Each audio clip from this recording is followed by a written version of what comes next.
River. Monsieur le Président, les libéraux qui retardent et déçoivent laissent encore tomber les anciens combattants. Oui, encore une fois. Cette fois-ci, c'est parce qu'ils n'ont pas réussi à éliminer la clause sur le mariage après 60 ans qui plonge les conjoints, ou surtout les épouses des anciens combattants, souvent des femmes âgées, dans la pauvreté. On avait promis 150 millions de dollars, mais après 4 ans, le ministre n'a pas pu me répondre lorsque je lui ai demandé ce qui est advenu de cette somme. Les anciens combattants méritent mieux. Alors, je pose la question à nouveau. Est-ce que les familles reçoivent effectivement la prestation pour survivants? La ministre des Anciens combattants. Merci beaucoup, Monsieur le Président. Je remercie ma collègue de son travail continu dans le dossier.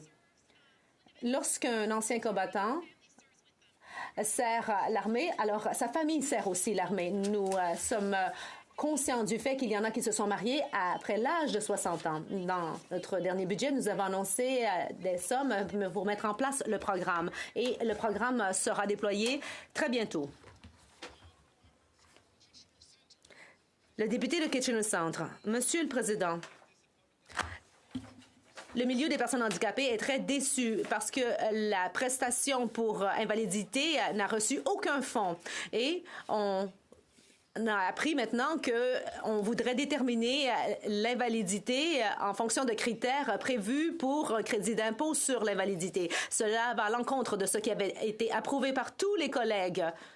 Est-ce que la ministre va confirmer que l'on va mettre en place un processus de demande qui ne contient aucun obstacle comme c'est prescrit par la loi? La ministre. Merci, Monsieur le Président, et je remercie mon collègue de sa question et aussi d'avoir voté en faveur de la prestation d'invalidité alors que les conservateurs ont voté contre la semaine dernière. Comme je l'ai mentionné en comité plus tôt aujourd'hui, le fait de déployer la prestation le plus rapidement possible, c'est notre priorité. Nous le faisons en consultant de façon continue et approfondie avec le milieu des personnes handicapées dans un esprit de rien sans nous.